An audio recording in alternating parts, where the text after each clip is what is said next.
set for the men's 400 IM final.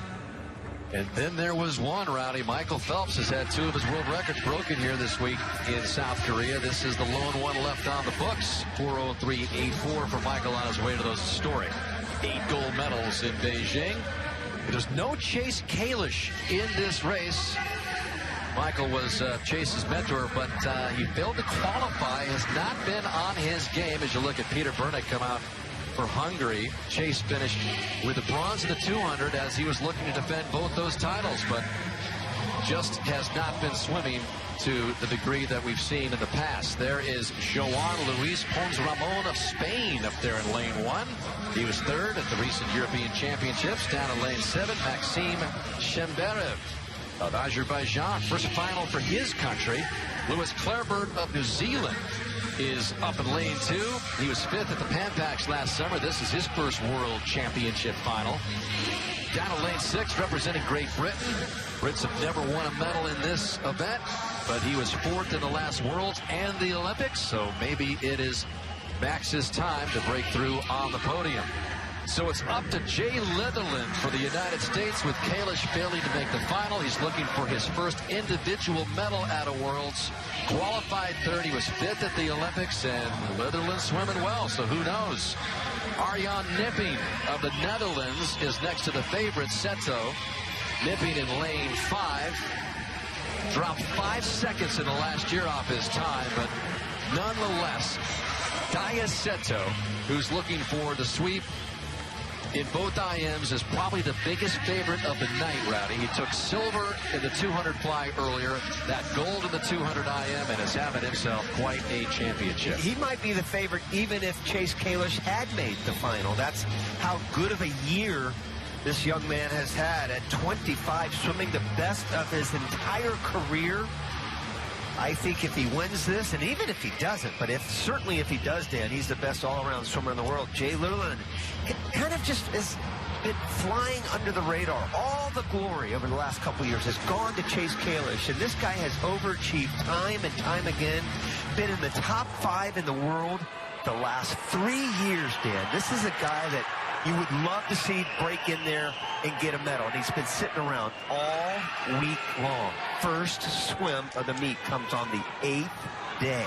Unbelievable. And you're swimming right next to Seto, who's been on his game all week. You don't have Chase Kalish to kind of take the spotlight away. I mean, the biggest moment of his career by far, Leatherland. By the way, not only does Jay not have an individual medal, Seto's the only guy in the field that has one, and he's got several of them. So Seto in the middle of the pool, a huge favorite to make it a clean sweep in the individual medleys.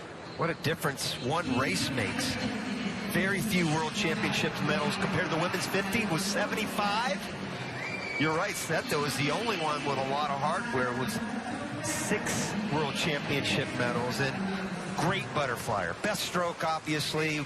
Silver medalist in the 200 butterfly earlier in the competition, the Milok's world record, 153 plus there. He is so good in the butterfly, so good on the front half. He might have a 2-second lead after the 200 mark.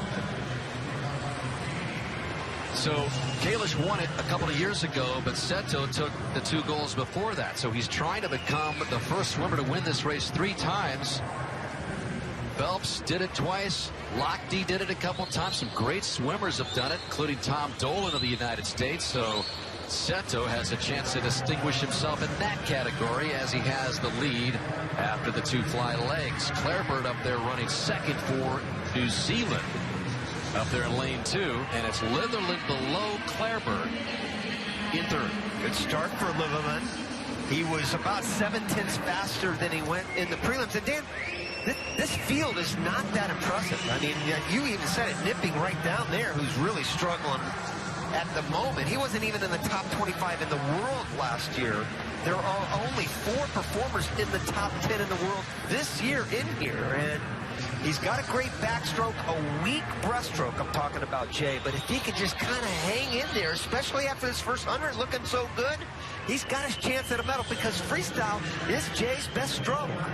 So Seto is cruising. Above him is Leatherland. And it appears that Litherland is running second. He has passed Clareburt. Indeed he has, as they hit the halfway point here and go to the breaststroke. Seto with a clear lead, followed by Litherland, more than a second back. Clareburt is more than a second and a half back. That's what we figured, about a 2-second lead.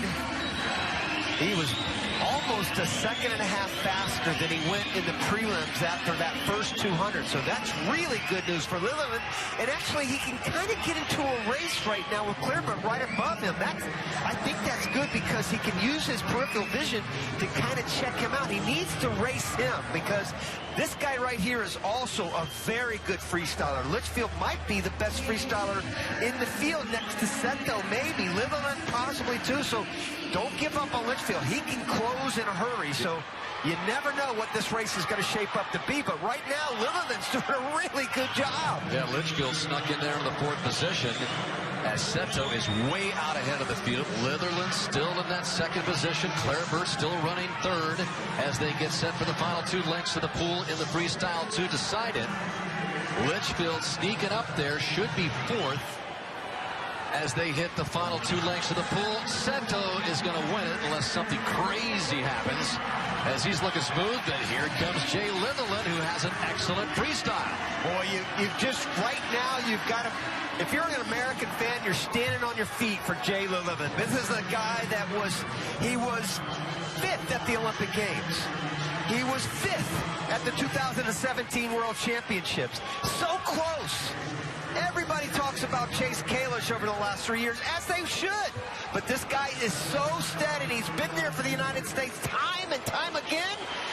And he's actually sneaking up on Seto. Seto is being challenged a little bit by Litherland, who looks like he's got the silver medal pulled away without Chase Kalish here.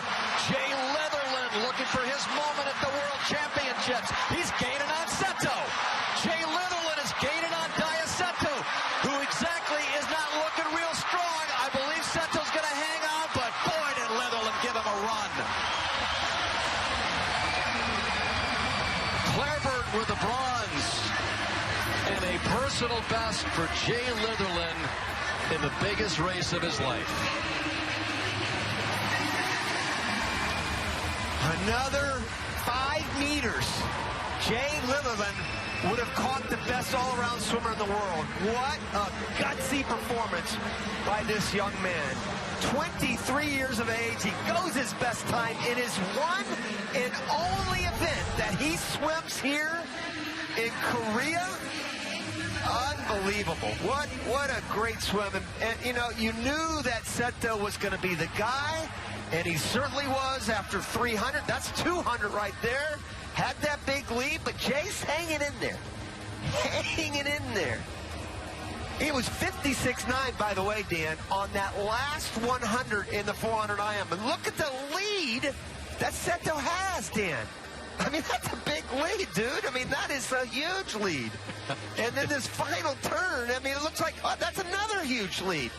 Jay's going to settle for silver. He's not settling for anything. He's going to fight and fight and fight and fight. He was almost 3.5 seconds down at the 300. Looking at him. He's staring at him. Just runs out of room. Seto was just hanging on by a thread. It was not a typical Seto finish, but Litherland put the pressure on at the end. And you can forget about Litherland not having an individual medal. He's got a silver, and he did it right next to the best all-around swimmer in the game today.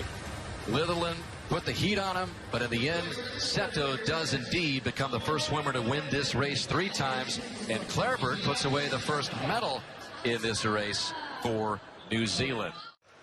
We do have Jay, so it was 5th in Rio, 5th at Worlds 2 years ago. Now you have a silver, and you were this close to a gold. I can't explain it. Yeah, I mean, that was a fun race, so that's all I gotta say. What does it mean to you? What does it mean to you to walk away with a silver, your first big international medal? Yeah, I mean, I was sitting around all week, so just being able to make it back, and then as well just all these guys on the U.S. team, they're setting a great example with medaling and records, and I wanted to be on that, so I'm glad I was able to do it. Mission accomplished. Congratulations, Jay. Thank you so much. Thank you.